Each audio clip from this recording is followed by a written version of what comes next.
عطا بن ابی رباح تابعی ہیں. ایسے تابعی حضرت عبداللہ بن عمر صحابی رسول ہیں اور جلیل القدر صحابی ہیں، بڑے علم والے صحابی. آپ حج کے لیے مکہ آئے تو لوگوں نے آپ سے مسئلہ پوچھا، مسائل پوچھنے لگے. صحابی ہیں، اللہ کے وسلم کے صحبت یافتہ ہیں. لوگ آ گئے، مسئلے پوچھنا شروع کیا آپ سے، فلاں چیز فلاں چیز فلاں چیز. تو اس وقت آپ نے فرمایا اے اہل مکہ، مجھے تمہاری حالت پر تعجب ہے، تم مجھ سے دین کے بارے میں پوچھ رہے ہو جبکہ تمہارے درمیان عطا بن ابی رباح موجود ہے. فرمایا یعنی عطا بن ابی رباح کی علمی شخصیت ایسی تھی کہ صحابہ عوام کو ترغیب دیتے تھے کہ علم سیکھنا ہے تو ان سے جا کر سیکھو، ان سے جا کر سیکھو. اور یہ مزاج، یہ اخلاص تھا اہل علم کا. حالانکہ آپ شاگرد ہوتے ہیں، شاگردوں میں آتے ہیں صحابہ کے، مگر علمی جلالت و شان آپ کی ایسی تھی کہ صحابہ فرماتے تھے عطا بن ابی رباح موجود ہے تو سمجھو کہ تمہارے درمیان صحابہ موجود ہیں، صحابہ موجود ہیں. کون ہے یہ عطا بن ابی رباح؟ حج کا موقع ہے، وقت کا خلیفہ، بنو امیہ کا دور ہے، بنو امیہ کی خلافت کا دور ہے. سلیمان بن عبد الملک بن مروان جو خلیفہ تھا بنو امیہ کا، ان کے بیٹے سلیمان بن عبد الملک اپنے دونوں بیٹوں کے ساتھ حج کے لیے آئے ہوئے. حرم مکہ میں پہنچے. حرم مکہ میں پہنچ کر ایک گوشے میں چلے گئے. اس کے بعد لوگوں سے پوچھا کہ شیخ کہاں ہے، شیخ کہاں ہے؟ تو سب نے کہا کہ فلاں جگہ نماز پڑھ رہے ہیں. تو وقت کا خلیفہ اپنے بچوں کو لے کر وہاں جاتا ہے اور وہاں پہلے سے لوگ بیٹھے ہوئے ہیں اور ایک نورانی شخصیت نماز میں مصروف ہے. وہ نماز سے فارغ ہوئی، خلیفہ سلام پیش کرتا ہے، آپ بھی سلام کا جواب دیتے. اس کے بعد خلیفہ چند اپنے مسائل آپ سے پوچھتا ہے اور جواب لے کر کیا ہے بڑے ادب سے وہاں سے اٹھ کر آتا ہے. اور جو بیٹے خلیفہ کے ہیں وہ تعجب کر رہے ہیں کہ آخر یہ کون شخصیت ہے جن کے سامنے خلیفہ اتنا مؤدب ہے اور اتنے ادب کے ساتھ پیش آ رہا ہے. کیونکہ بنو امیہ کا دور ایک طرح کی ملوکیت کا دور تھا، وہ خلافت اسلامیہ کی اس کیفیت کا دور نہیں تھا جو صدیق اکبر، فاروق اعظم، عثمان ذوالنورین، مولا کائنات حضرت امام حسن کے دور میں تھا. تو ایک بادشاہت کا دور، تو ایک بادشاہ کے بچے ہو. وہ تعجب کرنے لگے کہ بھئی کیا ہے ایسا ان کے پاس، یہاں آ کر بادشاہ کیا ہے اتنا ادب کر رہا. صفا مروہ کی صحیح کرتے کرتے دونوں لڑکوں نے اپنے باپ سے پوچھا کہ اے خلیفہ، آپ تو خلیفہ ہیں اور سارا زمانہ آپ کی عزت کرتا ہے اور سب کوئی آپ کے احترام کرتے ہیں، مگر آج ہم نے بڑا عجیب معاملہ دیکھا کہ آپ ایک مسئلہ پوچھنے کے لیے اس شخص کا اتنا انتظار کیا کہ وہ عبادت سے فارغ ہو اور بڑے ادب سے ان سے مسئلہ پوچھا، بڑے ادب سے وہاں سے واپس آئے. آخر کون ہے وہ، کیا معاملہ ہے ان کا؟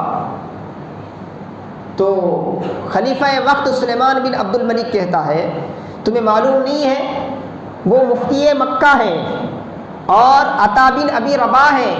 انہیں حضرت عباس کا جانشین کہا جاتا ہے، انہیں حضرت عبداللہ بن عباس کا جانشین کہا جاتا ہے. یعنی علم کے اس مقام پر ہیں کہ سارے اہل علم ان کی طرف رجوع کرتے ہیں، ان کی طرف رجوع کرتے ہیں. عطا بن ابی رباح ہے کون؟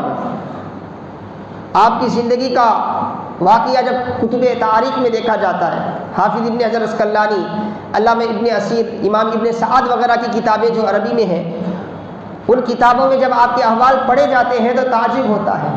آپ کی زندگی کا آغاز ہوتا ہے غلامی سے. مکے کی ایک مسلم مالدار خاتون کے آپ غلام تھے اور اسلام مکے میں پہنچ چکا تھا، مدینے میں پہنچ چکا تھا، عرب میں پہنچ چکا تھا اور اپنی پوری نورانیت کے ساتھ پھیلا ہوا تھا. وہ مسلمان ایسے ویسے مسلمان نہیں تھے.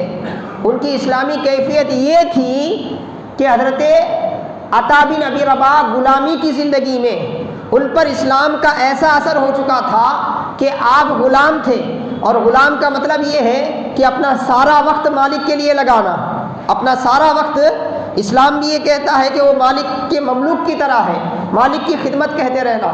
تو انہوں نے ایک کام کیا کہ اپنے وقت کو کیا ہے بڑی ہوشیاری سے 3 حصوں میں بانٹ دیا تھا۔ ایک حصہ اپنی مالکن کے لیے رکھا تھا، جس میں ایک دن بھر میں اپنی مالکہ کے لیے ان کی کیا کیا خدمت کی ضرورت ہوتی ہے، بازار سے سامان لانا، جو سارے معاملات، اس کے لیے ایک وقت انہوں نے مقرر کر لیا تھا، اور بڑی کوشش سے محنت سے اس سارے وقت میں ان کا سارا کام نپٹا دیتے تھے۔ اب باقی سارا دن کا معاملہ بچا رہا تو مالکہ کی اجازت سے آپ نے اس کو 2 حصوں میں بانٹ دیا تھا۔ ایک حصہ اللہ کی عبادت میں لگاتے تھے، ایک حصہ حرم مکہ کو یعنی خانہ کعبہ کے پاس جاتے تھے، وہاں صحابہ کی مجلسیں ہوتی تھی، کوئی ادھر بیٹھے ہیں کوئی ادھر بیٹھے ہیں، یہاں کچھ لوگ علم سیکھ رہے ہیں یہاں کچھ لوگ علم سیکھ رہے ہیں، وہاں جا کر کبھی اس صحابی سے سیکھتے، کبھی اس صحابی سے سیکھتے، کبھی اس صحابی سے سیکھتے۔